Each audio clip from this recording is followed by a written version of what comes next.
So hello dear students, कैसे हैं? I hope कि आप सभी अच्छे होंगे। तो क्या आप सभी आज के सेशन के लिए रेडी हैं? अगर आप आज के सेशन के लिए रेडी हैं, आज के क्लास के लिए रेडी हैं, तो यस टाइप कीजिए कमेंट में। यस टाइप कीजिए, फुल एक्साइटेड के साथ यस टाइप कीजिए। यस टाइप कीजिए आज के सेशन के लिए। ये लेक्चर 4 है क्लास 12 के लिए। ये लेक्चर 4 है क्लास 12 वाले जो भी है, फटाफट सबसे पहले शेयर कर दे आप लोग। क्लास 12 वाला के लिए है ये। और ये क्या है? बायोलॉजी है। क्या है? बायोलॉजी, जो कि जीवों में जनन। जीवों में जनन, ये लेक्चर 4 है आप सभी के लिए। शेयर कर दीजिए आप लोग, शेयर कर दिए अपने दोस्त को, शेयर कर दिए। आप लोग अपना स्टेटस पे लगा लीजिए, शेयर कीजिए, क्लास को लाइक कीजिए। फिर स्टार्ट करते। ये लेक्चर वो 4 है। कर दें स्टार्ट? कर दें? ओके। तो देखिए आज हम आप सभी के बीच जो लेकर आ चुके हैं वो क्या लिख चुके हैं? क्लास 12 का जो है चैप्टर 1, जो कि ये लेक्चर 4 है। क्या है? लेक्चर 4 है।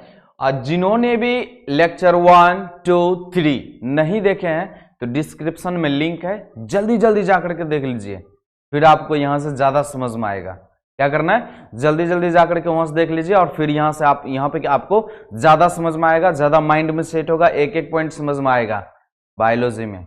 ठीक है, तो जाके डिस्क्रिप्शन में लिंक है, आप लोग देख लीजिए। और हम यहाँ पे आज बताएंगे आप सभी को जीवों में जनन का जो है, जो कि लेक्चर 4 है, एक एक पॉइंट तोड़ के बताएंगे, एक एक पॉइंट समझ में आएगा आपको। तो आप लोग रेडी हो जाएं। कर दिया जाए स्टार्ट? कर दिया जाए स्टार्ट? तो आप लोग कमेंट में यस टाइप कीजिए, फिर से यस टाइप कीजिए। Okay okay okay okay, very good very good. Okay, चलिए स्टार्ट किया जाए। फिर स्टार्ट कर दिया जाए। तो सबसे पहले हम क्या करते हैं, एक मोटिवेशन लेते हैं। आज वो हम स्लाइड नहीं लगाएं, लेकिन बोल देता हूं आप सभी को, बोल दें। वाह, कितना खुश है। Okay okay okay, very good. Okay okay, चलिए बोल देते हैं आप सभी को। क्यों डरे कि जिंदगी में क्या होगा? क्यों डरे कि जिंदगी में क्या होगा? कुछ ना मिला तो क्या, तजुर्बा तो नया मिला। इसलिए कभी भी डरना नहीं है कि हम कोई भी काम में डरना नहीं है कि हमको क्या मिला नहीं मिला, कैसे होगा नहीं होगा। कुछ ना मिला तो क्या, तजुर्बा तो नया मिला, सीख तो मिला उसके बारे में। इसी कारण क्या आ जाता है, क्यों डरे कि जिंदगी में क्या होगा, कुछ ना मिला तो क्या, तजुर्बा तो नया मिला, मतलब सीख तो मिला।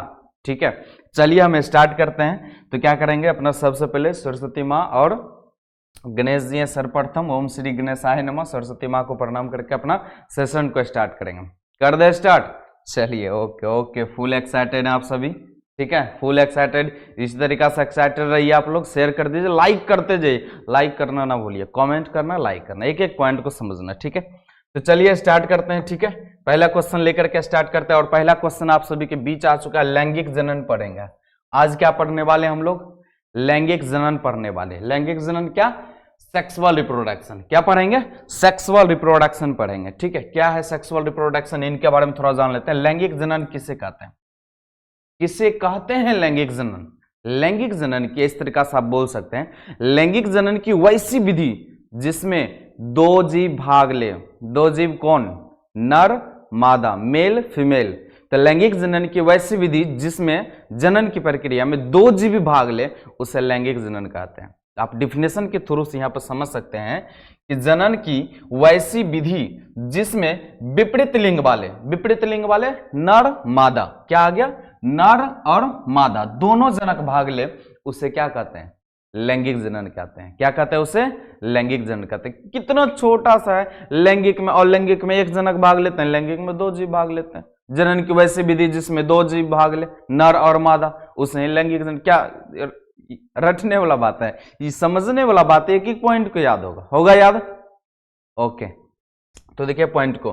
तथा युग्मकों के निर्माण एवं युग्मक संलयन द्वारा नए जीव को निर्माण करें। ये पॉइंट समझ में आया? नहीं आया? ओहो, देखिए समझाते हैं आपको। तो क्या बोला? तथा युग्मकों के निर्माण है ना, युग्मकों के निर्माण एवं युग्मक संलयन के द्वारा नए जीव, नया जीव जो उत्पन्न बनता है। नर और मादा के से पहले क्या होगा? नर, देखिए समझिए कैसे होगा, नर और मादा, नर और मादा, एक एक पॉइंट को समझ लें। देखिए क्या होता है, तो इस पॉइंट का समझिए, निर्माण होता है तो इसे ही क्या कहते हैं, लैंगिक जनन कहते हैं। कैसे कैसे, देखिए नर युग्मक क्या बनेगा, एक नर युग्मक और दूसरा क्या बनता है, मादा युग्मक। क्या बनता है, मादा युग्मक। अब ये युग्मक, युग्मक का मतलब समझ रहे हैं, नहीं समझ रहे हैं, शुक्राणु एस्पर्म, नर में क्या बनता है, शुक्राणु या तो एस्पर्म, शुक्राणु या तो एस्पर्म, शुक्राणु, ठीक है। और मादा में अंड होता है या तो अंडाणु, क्या होता है, अंडाणु, ठीक है। समझ में आ रहा है आपको, क्या बन रहा है, पहले समझिए। यहां पर युग्मकों के निर्माण, सबसे पहले किसका निर्माण हो गया, युग्मकों के निर्माण, नर और मादा, नर युग्मक मादा युग्मक, क्लियर हुआ समझ में आपको, नर युग्मक मादा युग्मकों के निर्माण, निर्माण हो गया, युग्मक निर्माण, एस्पर्म जिसको शुक्राणु बोलते हैं, अंडा या अंडाणु किसमें होता है, मादा में, ठीक है। ये समझ में। अब इसके क्या बोल रहा है, संलयन, संलयन मतलब समझ रहे, संलयन मतलब समझ रहे, नहीं समझ रहे, निषेचन, निषेचन समझ रहे हैं, शुक्राणु अंडाणु जो मिलन होता है, ठीक है। तो इससे क्या होगा, मिलन होगा, क्या होगा, संलयन होगा। समझ में आ रहा है क्या होता है, संलयन, संलयन, निषेचन क्या होता है, निषेचन, संलयन द्वारा क्या बनता है, क्या बनता है, संलयन के बाद जायगोट होता है, ठीक है। जायगोट के बाद भ्रूण होता है, भ्रूण के बाद नया जीव होता है। लेकिन यहां पर आपको बताया गया है किस तरीका संलयन होता है, संलयन के बाद जो है जीवों का निर्माण, एक नया जीव, किसका, नया जीव का जो निर्माण होता है उसे ही क्या कहते हैं, लैंगिक जनन कहते हैं। क्या बोला गया, युग्मकों के निर्माण, उसके बाद है ना, युग्मकों के निर्माण एवं युग्मक संलयन द्वारा, निषेचन के द्वारा एक नया जो जीव बनता है उसे ही क्या बोलते हैं, लैंगिक जनन कहते हैं। इस तरीका से बोल सकते हैं। क्लियर हुआ आपको, अगर क्लियर हुआ तो यस टाइप कीजिए और लाइक मारते जाइए, लाइक मारना मत भूलिए, ठीक है, यस टाइप कीजिए। ओके, क्लियर हो गया। एक एक पॉइंट को समझना है, एक एक पॉइंट को क्या करना है, समझना है मेरे मुन्ना, एक एक पॉइंट को समझना है, जो कि हम बताएंगे आपको किसमें, मेल फीमेल बोले थे ना, मेल फीमेल, स्त्री एवं पुरुष, नर और मादा, और हम पुष्प में भी पढ़ाएंगे मेल फीमेल, पुष्प में भी पढ़ाएंगे, एक लिंगी द्विलिंगी होता ना, एक एक पॉइंट को तोड़ तोड़ के समझाएंगे आपको, ठीक है। इसी तरीका से एकदम समझना पॉइंट को, ठीक है। चलिए आगे बढ़ते हैं हम फिर क्वेश्चन, नेक्स्ट क्वेश्चन की ओर, ठीक है। तो अब हम जानेंगे लैंगिक जनन की विशेषता के बारे में जानेंगे। क्या जानेंगे, लैंगिक जनन की क्या विशेषता है, इनमें क्या होता है, इनके बारे में जानेंगे। तो आप लोग एकदम पॉइंट को कॉपी कलम लेके बैठिए, ऐसे ही मजा नहीं, तो वीडियो देखने से क्या होता है, कुछ नहीं होता है। कॉपी कलम लेके बैठिए और लिखिए, समझिए पॉइंट को, जहां अपना समझ में आवे बैक करके एकदम देखना, पॉइंट को एक एक चीज को समझना है। तो कॉपी पेन लेके बैठिए और उसके बाद लिखिए उसमें कैसे क्या होता है, ठीक है। तो देखिए कैसे क्या होता है, एक एक पॉइंट को समझना है, ठीक है।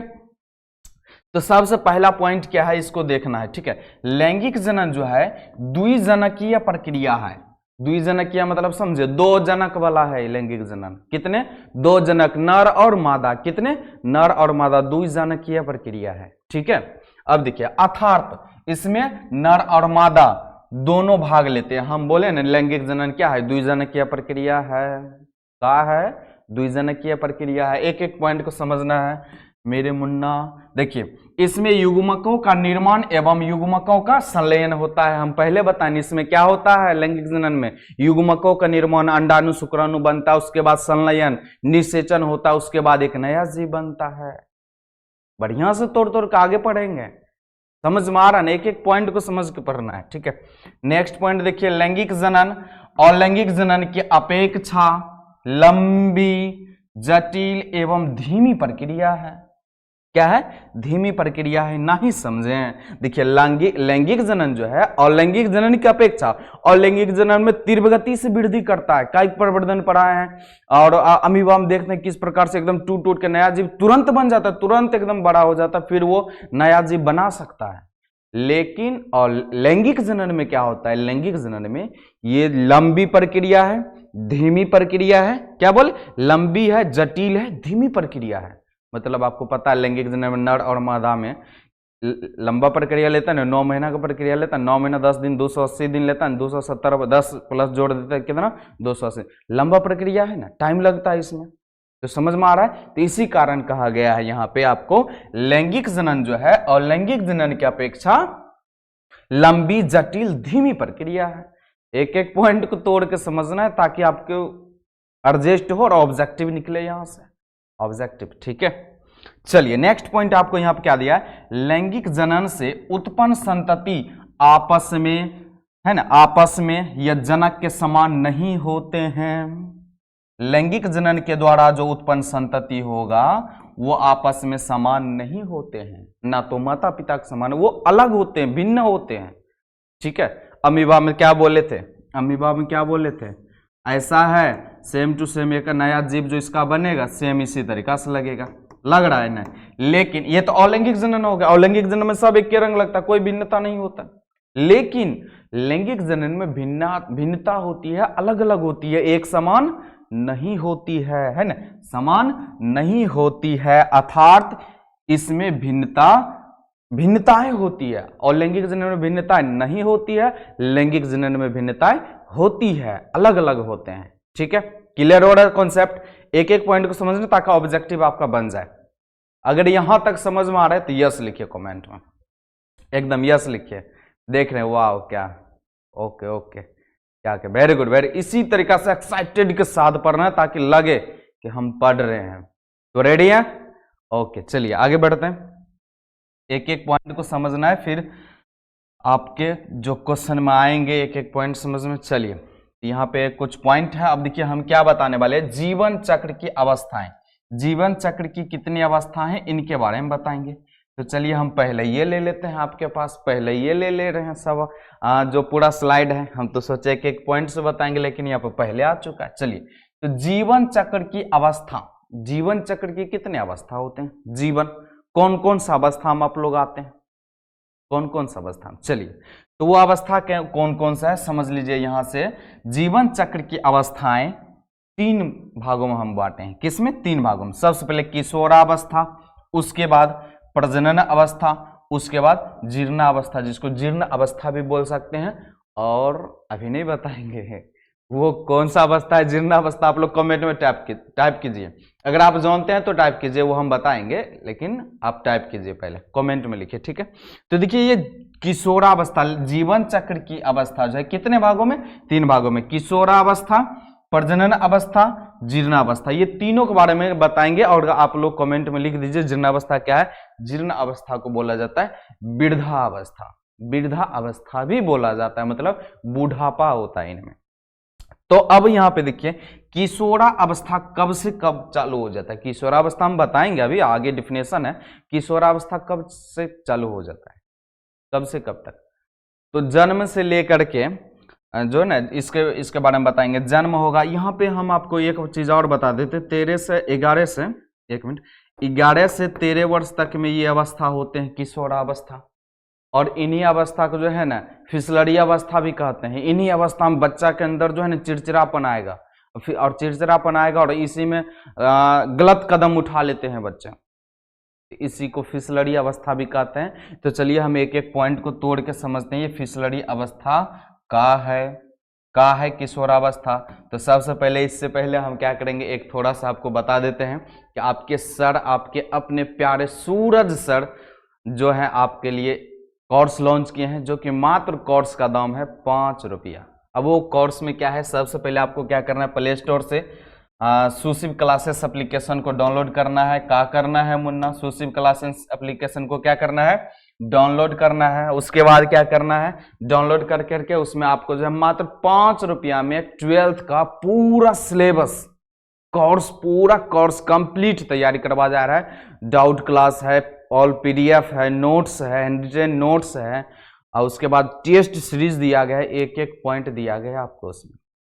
तो सब मात्र 5 रुपया, और आपको यूट्यूब पे कहीं भी नहीं मिलेगा 5 रुपया में 12th का साइंस का ऑल सब्जेक्ट का कोर्स कहीं नहीं मिलेगा।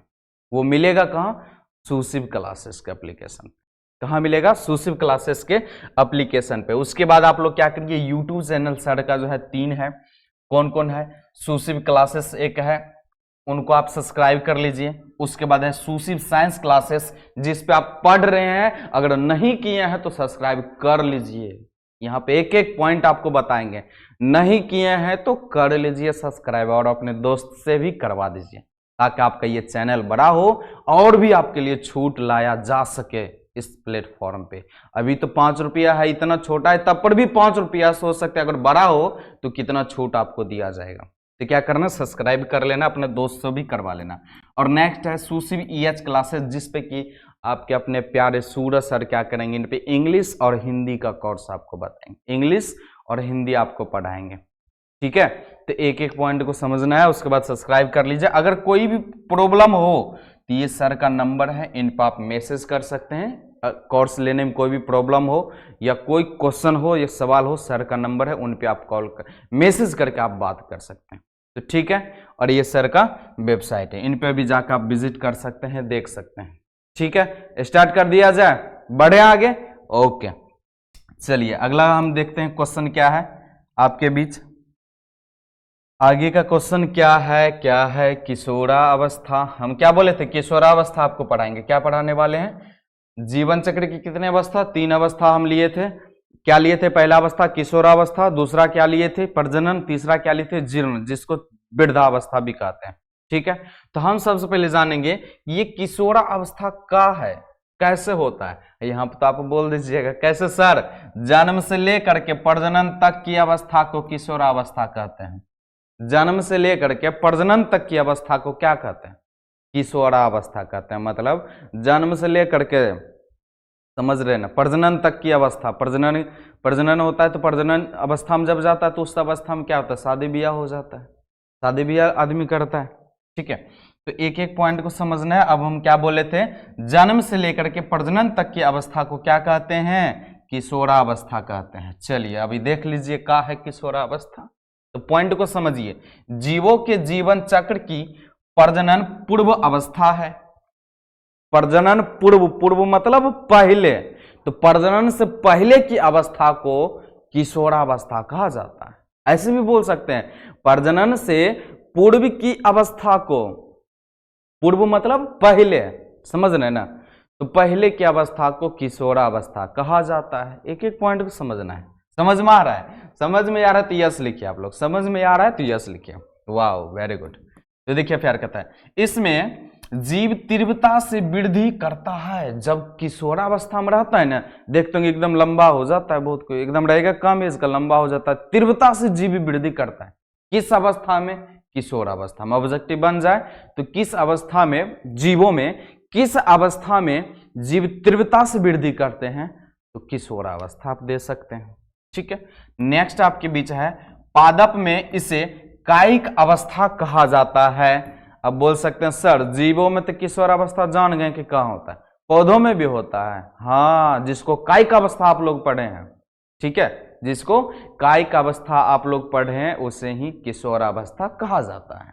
तो अब यहाँ पे पॉइंट को समझिए, जीवों में किशोरावस्था और कायिक अवस्था की अवधि अलग अलग होती है। जीव में किशोरावस्था की अवधि और पादप में, मतलब क्या बोले, कायिक अवस्था, इस दोनों का जो अवधि होता है ना, अवधि समझ रहे हैं ना, बोले थे ना जीवन काल क्या है, समय, अवधि मतलब समय, इनका समय क्या होता है, अलग अलग होता है। क्या होता है, अलग अलग होता है। तो हम बोले थे जन्म से लेकर के, यहाँ पे बोले ना जन्म से लेकर के, यहाँ चित्र के अनुसार बोल दीजिए आप लोग परिभाषा। क्या किशोरावस्था का जो है डिफिनेशन रटने वाला है, कितना तरीका से बताएं आपको। बोल सकते हैं प्रजनन के पूर्व, प्रजनन के पहले वाले अवस्था को किशोरावस्था कहते हैं, या बोल सकते हैं आप, बोल सकते हैं जन्म से लेकर के प्रजनन तक की अवस्था को क्या बोलते हैं, लिख दें, किशोरावस्था कहते हैं। क्या बोलते हैं, किशोरावस्था कहते हैं। एक मिनट, किशोरावस्था कहते हैं, क्या कहते हैं, किशोरावस्था कहते हैं। ठीक है, जन्म से लेकर के प्रजनन तक की अवस्था को, जन्म से लेकर के प्रजनन तक की अवस्था को क्या कहते हैं, किशोरावस्था। समझ रहे, ये मुन्ना कितना प्यारा है, यहां से लेकर के यहां तक की अवस्था को क्या कहते हैं, किशोरावस्था कहते हैं।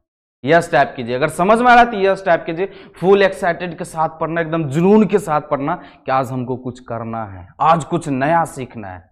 ठीक है, कॉपी पेन लेके बैठिए, ऐसे मत बैठिए, कॉपी पेन लेके बैठिए, लिखिए, उसको समझ में ना आ रहा तो लिखिए। ठीक है, चलिए अब अगला हम देखते हैं, इसमें क्या देखते हैं वो देखिए। अब प्रजनन अवस्था, ये प्रजनन अवस्था क्या है, वहीं पे लिखल है, आप पढ़ दीजिएगा कि सर ये अवस्था है। प्रजनन अवस्था किसको कहते हैं, तो क्या लिखा है, जीवन चक्र की इस अवस्था में जीव में लैंगिक विकास एवं परिपक्वता आ जाती है।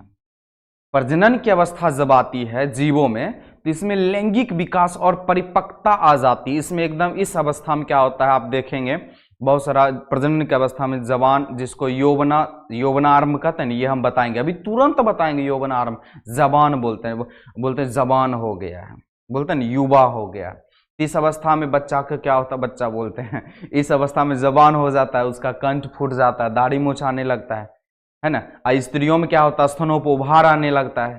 ठीक है, इस तरीका से होता है। तो ठीक, तो अब देखिए प्रजनन अवस्था में क्या होता है, देखिए एक एक पॉइंट को समझना है। ठीक है, तो देखिए प्रजनन अवस्था में आपको क्या बताए थे, जीवन चक्र की इस अवस्था में क्या होता है, लैंगिक विकास होने लगता है और परिपक्वता आ जाती है। अभी इसी में हम बोले थे ना जवान होता है, तो जिसको बोला जाता है इसमें कैसे, यौवना आरंभ, जिसको प्यूबरिटी भी बोलते हैं, है ना, जिसको प्यूबरिटी भी बोलते हैं। ठीक है ना, प्यूबरिटी भी बोलते हैं, जिसको यौवना आरंभ कहते हैं हिंदी में। ठीक है, तब इसमें कैसे होता है, देखिए प्रजनन काल की आरंभिक अवस्था को यौवना आरंभ अवस्था कहते हैं।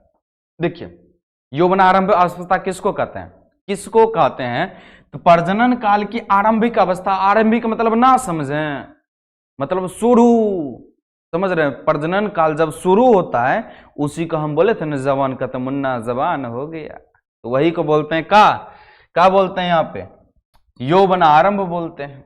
ठीक है, तो प्रजनन काल की आरंभिक अवस्था को यौवन आरंभ कहते हैं। क्लियर हो गया, प्यूबरिटी कहते हैं। ठीक है, क्लियर, यौवन आरंभ कहते हैं। उसके बाद क्या बोलते हैं, पुष्पी पादपों में, जैसे पुष्पी पादपों में, अब देखिए इसमें तो प्रजनन हो गया, अब पादप में भी होता है, आपका क्वेश्चन होगा सर पौधों में भी होता है, पादप मतलब पौधा। ठीक है, तो अब उच्च पादपों जो होते हैं, जो क्या होते हैं, उच्च पादपों में, है ना, उच्च पादपों में पुष्पन की क्रिया प्रजनन अवस्था के आरंभ, देखिए जब पुष्प होना चालू हो जाएगा, पुष्प जब पौधा में पुष्प होना चालू हो जाएगा तो समझ जाइए कि वो कौन सी अवस्था में, प्रजनन अवस्था में है।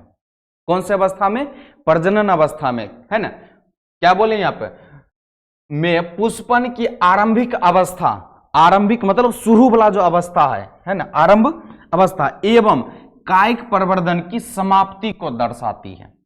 कायिक प्रवर्धन, कायिक मतलब बोले थे ना, छोटा सा पौधा रहता है, जब वो कायिक में रहता है एकदम छोटा रहता है, और जब बड़ा हो जाता है तो पुष्प खिलने लगता है। तो मतलब जब वो जो प्रजनन हो रहा है तो कायिक अवस्था समाप्त है, कायिक अवस्था क्या हो गया उसका, समाप्त हो गया। और जब फूल खिल रहा है तो समझिए कौन सा अवस्था में, प्रजनन अवस्था की शुरुआत हो रहा है। किसमें, पौधा में, पौधे में भी होते हैं, उच्च पाद पौधे होते हैं। क्या क्लियर हुआ यहाँ पे, नहीं क्लियर हुआ, नहीं क्लियर होता नहीं बोलिए, यस क्लियर हुआ तो यस टाइप कीजिए और लाइक कीजिए आप लोग। ठीक है, कि आई होप कि आप लोगों को क्लियर हो गया होगा यहां पर भी। ठीक है, तो क्लियर हो गया। प्रजनन अवस्था में क्या होता है, जब जवान हो जाते हैं तो क्या होता है, शादी ब्याह होता है ना, देख रहे हैं क्या होता है, शादी ब्याह होना स्टार्ट हो जाता है। ठीक है, विवाह होता है, जिसको कि विवाह बोलते हैं, हम शादी ब्याह बोलते हैं, विवाह भी बोलते हैं। ठीक है, अपना बिहार में चलता है मुन्ना, क्या चलता है। ठीक है, अब देखिए यहाँ पे एक पॉइंट और हम आपको बताने जाते हैं। सबसे पहले तो हम किस में पढ़ लिए, किस में पढ़े, जीवों में पढ़े, तो यहाँ से थोड़ा सा पॉइंट देखिए, लैंगिक दृष्टि से पुष्पी पादप कितने प्रकार के होते हैं, हम क्या पढ़े, लैंगिक दृष्टि से जीवों में जीवन चक्र पढ़े।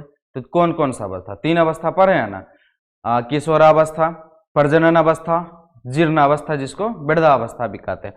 तो क्या आप पादप में भी होता है, किस में, पादप में भी होता है, तो होता है मुन्ना, क्या होता है, अवस्था होता है। एक एक पॉइंट को समझना है। देखिए तो लैंगिक दृष्टि से जो है, लैंगिक दृष्टि से पुष्पी पादप 2 प्रकार के होते हैं। कितने प्रकार के होते हैं लैंगिक दृष्टि से पुष्पी पादप? 2 प्रकार के होते हैं। पहला प्रकार यहां पे दिया गया आपको मोनोकार्पिक पादप, इंपॉर्टेंट है, वीवीआई है, इसको कभी भी मिस मत कीजिएगा। अगर मिस किए जो सोया सो खोया, सोना नहीं है पढ़ना एकदम, जो सोया सो खोया, जो जागा सो पाया। सोचिए तो पहला कौन सा हो जाता है मोनोकार्पिक पादप। मोनोकार्पिक जो पादप होते हैं उनके बारे में एक एक पॉइंट बताएंगे। यहां से एक ऑब्जेक्टिव है आपका, दूसरा ऑब्जेक्टिव है, यहां से 2 ऑब्जेक्टिव है, दोनों में से एगो पूछ देगा या नहीं पूछेगा तो दोनों में से दोनों पूछ देगा या तो एगो पूछेगा, कन्फर्म पूछेगा, तो माइंड में सेट करना है, ठीक है। ये जो होते हैं बांस की कुछ प्रजाति होते हैं, मोनोकार्पिक पादप जो होते हैं, मोनोकार्पिक पादप जो होते हैं बांस की कुछ प्रजाति होते हैं, वो क्या होते हैं हम आपको एक एक पॉइंट समझाएंगे, ठीक है। उसके बाद देखिए बांस के प्रजाति जो होते हैं वो क्या होते हैं, यहाँ पे थोड़ा सा आपको इमेज ला देंगे तो आपको समझने में दिक्कत नहीं होगा। एक मिनट मेरे मुन्ना हो, 1 मिनट। ओके, सबसे पहले इसको समझ लेते हैं फिर आपको चित्र की सहायता समझेंगे। तो दूसरा जो होते हैं पोलोकार्पिक पादप होते हैं, पोलोकार्पिक पादप होते हैं। कौन से होते हैं पोलोकार्पिक, कैसे लिख सकते हैं इसको पोलोकार्पिक। कौन सा पादप होते हैं पोलोकार्पिक, जिसमें कि अंगूर इसका उदाहरण है। क्या होता है अंगूर होता है। एक एक पॉइंट, सबसे पहला पॉइंट आपको क्या देखना है, हमको क्या देखना है मोनोकार्पिक पादप क्या है, इनके बारे में जानते हैं। हम क्या बोले थे बांस की प्रजाति, वही होता है। तो चलिए बांस की प्रजाति जो होते हैं, पहला नंबर हम क्या बोले थे, हेडिंग देना है। क्या हेडिंग देना है, मोनोकार्पिक पादप क्या है, इनके बारे में समझ। मोनोकार्पिक पादप क्या है, इनके बारे में समझना है। यहाँ पे आपके बीच प्रस्तुत हो चुका है वो मोनोकार्पिक पादप क्या है। तो क्वेश्चन कैसे पूछा जाएगा, एक एक पॉइंट यहाँ समझाएंगे, और इसमें से क्वेश्चन कैसे पूछा जाता है वो अभी आप लोग टाइप कीजिएगा, ध्यान से समझिए, तुरंत आप लोग आंसर का जवाब दीजिएगा। तो क्या है यहाँ पे समझिए, पहला नंबर ऐसे पादप जो अपने पूरे जीवन काल में, मोनोकार्पिक पादप किसे कहेंगे, तो आप बोल सकते हैं ऐसे पादप जो अपने पूरे जीवन काल में मात्र एक बार फलन और पुष्पन की क्रिया करता हो उसे मोनोकार्पिक पादप कहते हैं। समझें, नहीं समझें तो देखिए क्या बोलना है, ऐसे पादप जो अपने पूरे जीवन काल में जन्म से लेकर के मरण तक, आप समझे ना पूरे जीवन काल, तो क्या बोले पूरे जीवन काल में मात्र एक बार पुष्पन और फलन की क्रिया करता हो उसे मोनोकार्पिक पादप कहते हैं। क्लियर हो गया आपको।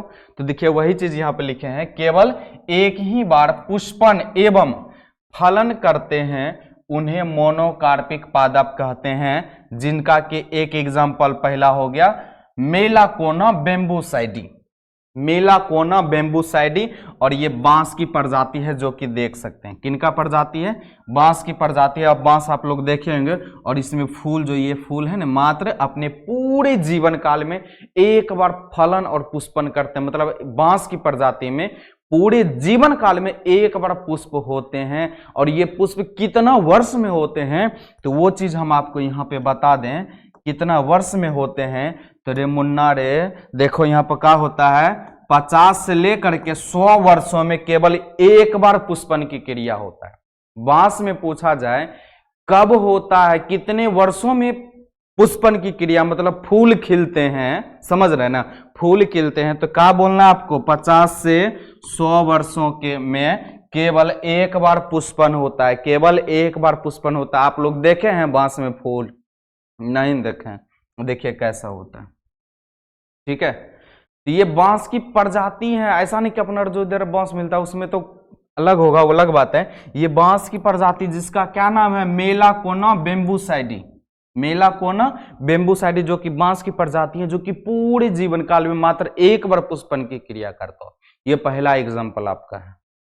अब दूसरा क्या, ये भी देखना है, यहां से क्वेश्चन कैसे पूछा जाता है ये पहले देखिए, और पूछा ही जाता है, अभी हम निकाल के लाए हैं, पूछा जाता है। देखिए कैसे पूछा जाएगा आपको क्वेश्चन, क्वेश्चन कैसे पूछा जाएगा।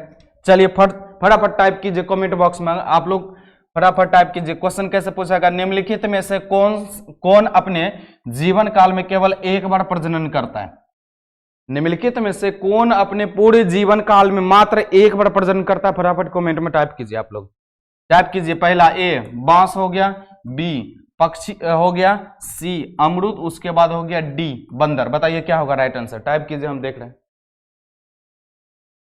5 सेकेंड का टाइम दिया, आप लोग फटाफट टाइप कीजिए क्या होगा, टाइप कीजिए मेरे मुन्ना, टाइप कीजिए क्या होगा।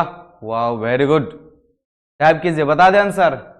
वाह, वेरी गुड वेरी गुड। इसी तरीके से एकदम एक एक पॉइंट को समझना है। हमको पता है आप सही आंसर दे रहे हैं। क्या दे रहे हैं? सही आंसर दे रहे हैं। Okay okay, very good. तो इसका राइट आंसर हो जाएगा, अब हम बोले थे आपको, जो पूरे जीवन काल में एक बार पुष्पन या फलन की क्रिया करते हो, जब पुष्प होगा अरे मुन्ना तो प्रजनन होगा ना, प्रजनन के बाद ना पुष्प होगा या फल होगा, तो क्या होगा? बांसे में ना होगा। तो क्या बोले थे हम? पूरे जीवन काल में मात्र एक बार प्रजनन दे दे या पुष्प दे दे तो क्या मारना है? बांस में मारना है। किस में मारना है? बांस में मारना है। समझ में आ रहा है? देखिए ना, क्वेश्चन जहां से पूछा जाएगा हम वहां से खोज के लाएंगे और आपको बताएंगे एक एक पॉइंट। इसी तरीका से आपके एग्जाम में ऑब्जेक्टिव में पूछा जाएगा, तो घबराना नहीं है, बनाना है। जब तक तोड़ेंगे नहीं तब तक छोड़ेंगे नहीं। इस तरीका से माइंड में सेट कर लीजिए, ठीक है। चलिए अगला क्वेश्चन देखते हैं हम। क्या देखते हैं अगला क्वेश्चन? दूसरा हम बोले थे ना, इसका दो प्रजाति होते हैं, पहला मेलाकोना बेम्बूसाइडी और दूसरा क्या है ये देख लीजिए। दूसरा का है, यहां देख लीजिए, दूसरा क्या है? एस्ट्रोबिलिंथिसिस कुंतियाना। एस्ट्रोबिलिंथिसिस कुंतियाना ये भी जो है बांस की तरह ही दूसरा पादप है। बांस की तरह ही ये कौन सा है? दूसरा पादप है। और ये आपको एग्जाम में ये भी पूछा जाता है, ये भी हम बताएंगे कैसे पूछा जाता है, ठीक है। इसे नीला कुरेंजी भी कहा जाता है। इसे नीला कुरेंजी कहा जाता है। किसको? एस्ट्रोबिलिंथिसिस कुंतियाना को नीला कुरेंजी भी कहा जाता है। ये बात को याद रखिएगा आप लोग। तो देखिए कैसे होता है, पहला पॉइंट को यहाँ पे देखना है। इसमें 12 वर्षों में एक बार पुष्प होता है। ये जो नीला कुरेंजी है, ठीक है, 12 वर्ष के बाद मात्र एक बार फूल खिलते हैं इसमें। कितने वर्ष में? 12 वर्ष में। आपको पूछेगा 12 वर्षों में किन में एक बार फूल खिलते हैं? अगर ये देखा प्रजनन किन में एक बार होते तो क्या बोलना आपको? नीला कुरेंजी। कहां पाया जाता है ये भी चीज बताते हैं आपको, देखिए, ठीक है। नीला कुरेंजी कहां? केरल में, कर्नाटक में, तमिलनाडु की घाटियों में पाई जाती है। नीला कुरेंजी कहां? कर्नाटक में, तमिलनाडु में, ठीक है, केरल के घाटियों में क्या किया जाता है? पाया जाता है। अब यहाँ पे पॉइंट समझिए, आप लोग कमेंट बॉक्स में टाइप कीजिएगा फिर कब होगा, ठीक है। देखिए पिछली बार जो है 2018 में खिला था ये फूल, उससे पहले जो है 2006 में, जब 2006 में, ठीक है, 2006 में एक बार पुष्पन की क्रिया हो गया। इसमें अगर हम 12 ऐड करेंगे तो कब खिला? 2018 में। अब आगे कब खिलेगा आप लोग टाइप कीजिए कमेंट बॉक्स में, कब खिलेगा ये फूल? नीला कुरेंजी जो पुष्प है, क्या बोले थे 12 वर्ष में एक बार होता है, लेकिन अब कब खिलेगा आप लोग कमेंट बॉक्स में टाइप कीजिए। तो क्या बता दे, 18 में जोड़िए 12 कितने? 2030 में। कब खिलेगा फिर? 2030 में। कब खिलेगा? कब खिलेगा? 2030 में। एक एक पॉइंट टाइप कीजिए, ऐसे इसी तरीके से टाइप करते रहिए आप लोग। जब पढ़िए तो कॉपी कलम लेके पढ़िए, एक एक पॉइंट आपसे क्वेश्चन भी डील करवाएंगे, वो क्वेश्चन आ सकता है आपके एग्जाम में, तो छोड़ना नहीं है, एक एक पॉइंट को समझना है। और सभी घाटियों जो है जब खिलता है तो सभी घाटियों कैसा हो जाता है? नीले बैगनी एवं पुष्पों से क्या हो जाते हैं? ढक जाते हैं। मुन्ना देख लो ये नीला कुरेंजी क्या है, इतना बर्दाश्त नहीं होता है। दही पे दही कमेंट क्या कैसा होता है नीला कुरेंजी, वो देख लो। ओहो, देख लो मुन्ना, हट गया क्या? एक मिनट देख लो क्या होता है नीला कुरेंजी, देख लो कैसा होता है। जैसे कि आप लोग को पढ़ा है ना नीला कुरेंजी में, क्या पढ़ा है उसमें? जलकुंभी में पढ़ा है ना, वैसा ही फूल होता है जो कि नीला कुरेंजी, नीला नीला। देख रहे हैं कैसा पूरा एकदम कितना सुंदर ये लग रहा है देखने में, देख रहे हैं कितना सुंदर लग रहा है, देख रहे हैं नीला कुरेंजी। यहाँ से कैसे पूछाएगा? 12 वर्षों में एक बार फूल किस में खिलते हैं? नीला कुरेंजी में, ठीक है। 12 वर्षों में एक बार प्रजनन नीला कुरेंजी में। कहाँ खिलते हैं? केरल में, कर्नाटक में, तमिलनाडु में। अरे यार अभी का भी याद हो जाएगा आपको, एक एक पॉइंट को अगर समझ रहे हैं, वीडियो को बढ़िया से देख रहे हैं तो। देखने पर थोड़ा नहीं, लाइक भी मार दीजिए, उसके बाद शेयर भी कर लीजिए, फटाफट शेयर कर लीजिए, फिर हम आपको नेक्स्ट बताते हैं, ठीक है। चलिए यहां तक समझ में आ गया आपको? यहां तक में कोई दिक्कत है तो बोल सकते हैं, ठीक है। चलिए आगे बढ़ते हैं फिर। एक एक पॉइंट को तोड़ के समझना है, एक एक पॉइंट को समझना है। अब देखिए हम यहाँ पे आपको क्या बताएंगे, कुछ उदाहरण है मोनोकार्पिक पादप के, कुछ उदाहरण है। वो कौन सा उदाहरण है, एक एक चीज समझ लीजिए ताकि एक बार में निकाल दें आपको। देखिए मोनोकार्पिक पादप जो होते हैं उनमें तीन तरह के पॉइंट होते हैं। पहला पॉइंट क्या है, यहां पे देखिए, एक वर्षीय मोनोकार्पिक पादप। एक वर्ष में जो पादप होते हैं, एक वर्षीय मोनोकार्पिक पादप मतलब कि जो कि एक वर्ष में, एक साल में जो है फूल या फूल मतलब पुष्पन या फलन की क्रिया होगा एक वर्ष में, तो उसे क्या कहते हैं, एक वर्षीय मोनोकार्पिक। क्या हो जाएगा, गेहूं हो जाएगा, धान हो जाएगा। क्या हो जाएगा, गेहूं हो जाएगा, धान हो जाएगा, जो कि कितना, एक वर्ष में होता है। ठीक है, अब द्विवर्षीय, ठीक है, क्या देखना, द्विवर्षीय मोनोकार्पिक पादप, इसका क्या हो जाएगा, मूली हो जाएगा, गाजर हो जाएगा। कितना हो जाएगा, मूली हो जाएगा, गाजर हो जाएगा, 2 वर्ष है ना, 2 वर्ष में। उसके बाद नेक्स्ट क्या आ जाता है, बहुवर्षीय। बहुवर्षीय अगर ऐसे पूछ देगा, बहुवर्षीय पादप कौन सा है, ठीक है, बहुवर्षीय मोनोकार्पिक पादप कौन सा है, तो क्या बोलना आपको, नीला कुकड़ेंजी। क्या बोलना आपको, नीला कुकड़ेंजी। बहुवर्षीय पादप कौन सा है, तो नीला कुकड़ेंजी पूछा जाता है। एक एक पॉइंट को समझना है, तोड़ तोड़ के समझना है, इसलिए हम आपको तोड़ तोड़ के बता रहे हैं, आप लोग तोड़ तोड़ के याद कीजिए। ठीक है, एक एक पॉइंट को समझना है। ठीक है, बढ़ जाएगा। चलिए आगे बढ़ते हैं फिर आप सभी के बीच। शेयर कर दिए आप लोग, शेयर कर दिए तो यस लिखिए आप लोग फास्ट में।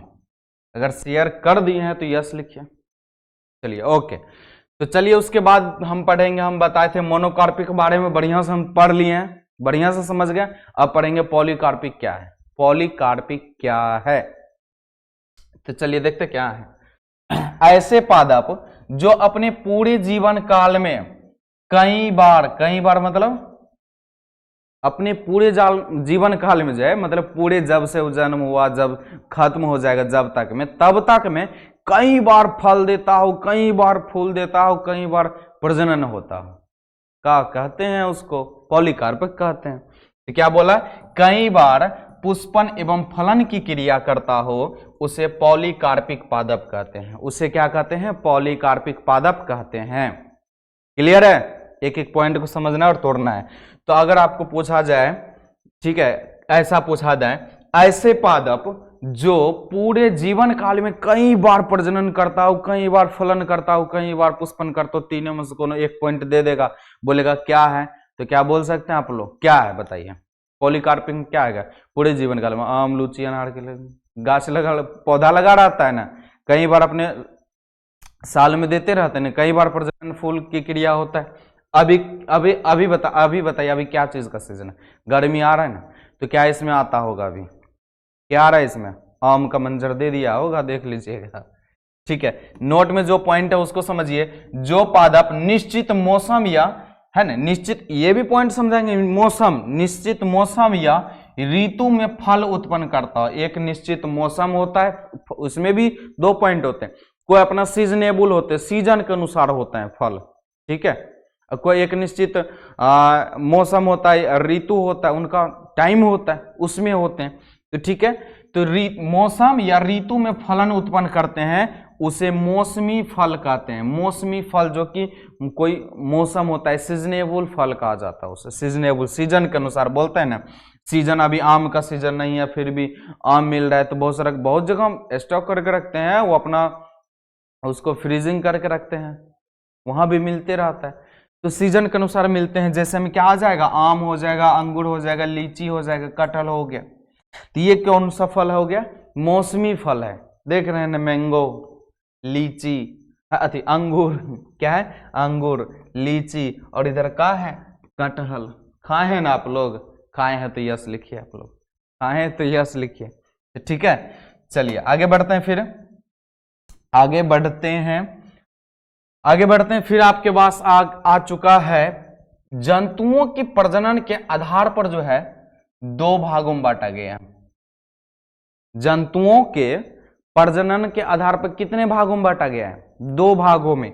वो कौन सा भाग है, आप लोग यहां देख लीजिए कौन सा भाग है। देखिए, पहला मौसमी प्रजनक, दूसरा सतत प्रजनक। क्या बोले, मौसमी प्रजनक, पौधे में पढ़ नहीं लिए ना, है, अब जंतु में पढ़ेंगे। मौसमी प्रजनक और सतत प्रजनक। मौसमी प्रजनक किसे कहते हैं, ठीक है, तो इनके बारे में सबसे पहले जानेंगे। ये मौसमी प्रजनक क्या है, ठीक है, ये मौसमी प्रजनक क्या है, पहले इनके बारे में देख लेते हैं। तो देखिए, मौसमी प्रजनक किसे कहते हैं, मौसम के अनुसार प्रजनन जो करता है, प्रजनक, समझ रहे हैं ना। तो उसी कारण पढ़ना है। तो ऐसे जंतु या प्राणी जो किसी विशिष्ट मौसम या ऋतु में ही, है ना, प्रजनन करते हैं उन्हें मौसमी प्रजनक कहा जाता है। ऐसे जंतु जो किसी, है ना, जो किसी विशिष्ट मौसम, वही सीजन, ठीक है, सीजन समझ रहे हैं, मौसम या ऋतु में ही प्रजनन करते हैं उसे मौसमी सतत प्रजनक मौसमी प्रजनक कहा जाता है। उसे क्या कहते हैं? मौसमी प्रजनक कहा जाता है। जैसे कि आपको बता दें कि कुत्ता को देखे होंगे ठंडी में ही वो अपना, उनका छोटे छोटे जो बोलते हैं, क्या बोलते हैं उसको, कुतरबा बोलते हैं, अपने बच्चे को जन्म देते हैं ठंडी के समय में ही देते हैं, ठीक है, ठंडी के समय में ही देते हैं। मेढक बरसात के समय में ही देते हैं, ठीक है। तो सबका अपना अपना सीजन होता है, ठीक है।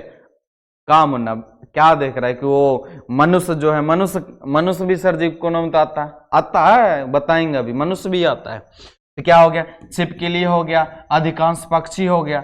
देखना चाहेंगे चित्र तो देख लीजिए, कितना कितना चित्र सुंदर सुंदर लाए हैं, सुंदर सुंदर एकदम आपको देख रही है। क्या बोले थे? कुत्ता हो गया, सीजनेबल है, सीजनेबल कब? ठंडी के समय में, पता है ना आप सभी को, पोसते हैं ना, पालते हैं ना उनको, ठीक है, कभी कभी। उसके बाद मेढक हो गया जो कि देख सकते हैं, छिपकली हो गया, अधिकांश पक्षी हो गया, जो कि अपना, अगर आपको देना हो मौसमी प्रजनक का परिभाषा तो आप यहां से पूरा आसान तरीका से दे सकते हैं। ऐसे जंतु या प्राणी जो किसी विशिष्ट मौसम या समय या ऋतु में प्रजनन करता हो उसे मौसमी प्रजनक कहते हैं। जैसे कुत्ता, मेढक, छिपकली, अधिकांश पक्षी होते हैं। क्लियर है आप सभी को? क्लियर है? देखिए ये जो चित्र दिया आपको समझाने के लिए दिए, इसको बनाना नहीं है, ये डिफिनेशन है, आपको दिया जाएगा। अगर बोलेगा आपको क्वेश्चन कैसे पूछ देगा, देखिए समझिए, क्वेश्चन पूछेगा निम्नलिखित में से कौन मौसमी प्रजनक है, निम्नलिखित में से दे देगा जंतुओं में निम्नलिखित में से कौन मौसमी प्रजनक है, क्या दीजिएगा? अगर देगा कुत्ता रहेगा, छिपकली रहेगा, मेढक रहेगा, इनमें से सभी रहेगा तो क्या मारिएगा आप? इनमें से सभी मार दीजिएगा। तो इस पॉइंट को याद रखना, ऑब्जेक्टिव पूछा जाता है यहां से, ठीक है। क्या पूछा जाता है? ऑब्जेक्टिव पूछा जाता है, ठीक है। अब दूसरा देखना है, क्या देखना है, सब कुछ एक बार में दे दिए आप लोगों को पास। सतत प्रजनक क्या है? सतत प्रजनक में क्या आते हैं? पहले आपका क्वेश्चन था सतत प्रजनक में मनुष्य आते हैं, अब कैसे होते हैं वो भी बताएंगे आपको, ठीक है। ऐसे प्राणी या जंतु जो पूरे प्रजनन करने की क्षमता रखता हो, ऐसे प्राणी या जंतु जो पूरे प्रजनन करने की क्या रखता हो?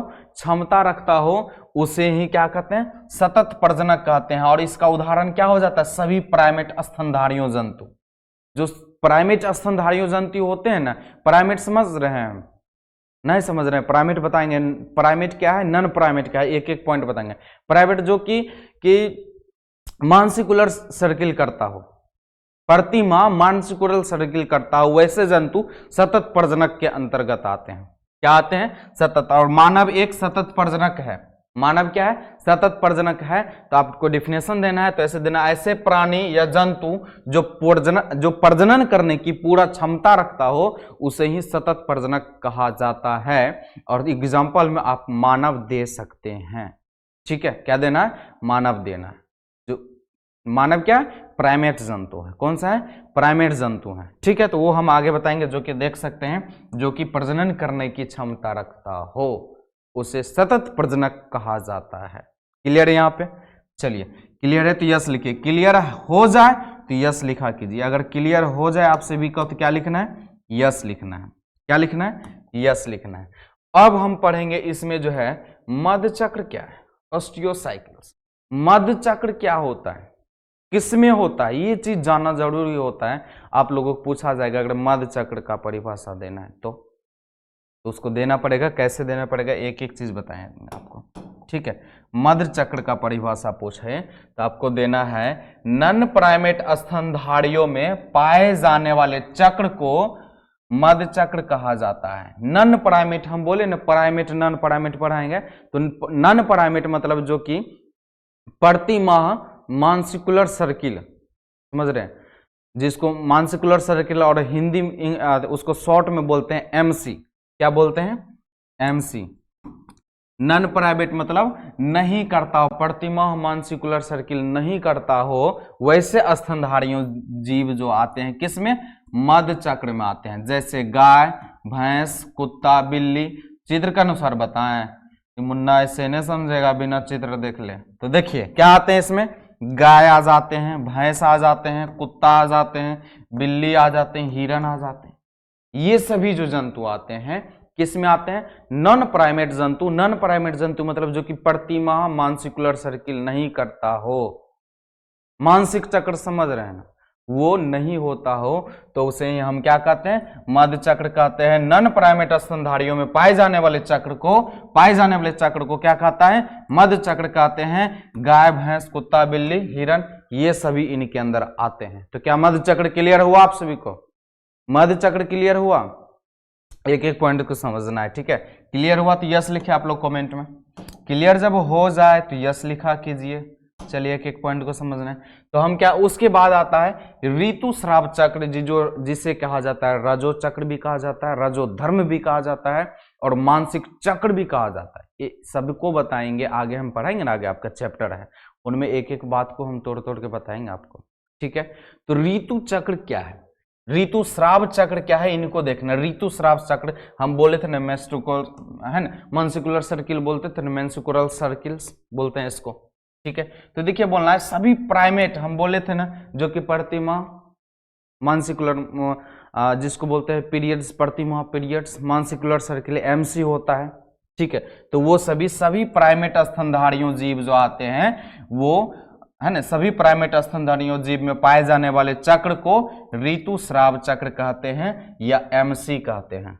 क्या कहते हैं, या एमसी कहते हैं। देखिए शॉर्ट में समझ लीजिए, अगर नॉन प्राइमेट प्राइमेट में कुछ प्रॉब्लम हो तो शॉर्ट में समझिए। नॉन प्राइमेट किसे कहते हैं, जिसमें कि जो प्राणी या जीव जिसमें मानसिकुलर सर्किल नहीं होता है उसे नॉन प्राइमेट कहते हैं। जिसमें मानसिकुलर सर्किल होता है मतलब एमसी, उसे ऋतुस्राव चक्र कहते हैं। यहाँ क्लियर हुआ ना आपको?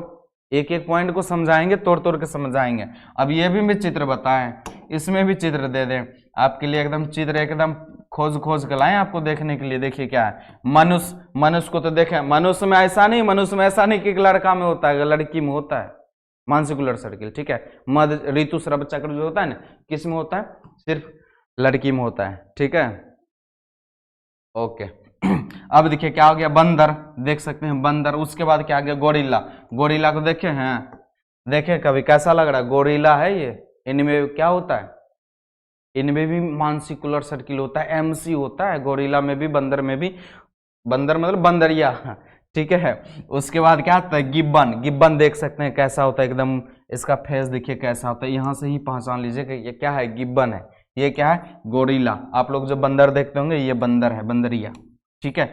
और यहाँ पे ये क्या है, लड़की, इसको भी बंदरिया मत बोल दीजिएगा, ठीक है। चलिए ओके ओके, एकदम बढ़िया से पढ़ना है, शेयर करना है, लाइक करना है, कमेंट में तो भरमार कर दीजिए, एकदम समझ में आवे तो एकदम यस सर एकदम एक एक पॉइंट को समझना है, ठीक है। तो यहां तक क्लियर हो गया आपको? चलिए ओके ओके ओके। चलिए अब पढ़ते हैं जीर्ण अवस्था। बोले थे ना कौन कौन सा अवस्था पर, किशोरावस्था, प्रजनन अवस्था, जीर्ण अवस्था। लास्ट में जीर्ण अवस्था किसे बोलते हैं, कमेंट में लिखिए फर्स्ट में। जीर्ण अवस्था क्या है, वृद्धावस्था को जीर्ण अवस्था कहा जाता है। तो देखिए कैसे जीर्ण अवस्था का आप डिफिनेशन दे सकते हैं, ठीक है।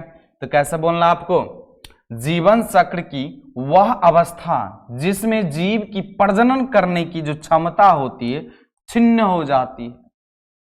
क्या हो जाती है, छिन्न मतलब समझ रहे हैं, खत्म हो जाती है। प्रजनन करने की क्षमता क्या हो जाती है, मतलब नया जीव संतति उत्पन्न करने की क्षमता उसमें क्या होती है, खत्म हो जाती है। अब देखिए स्त्री में कब खत्म होती है, समझिए। स्त्री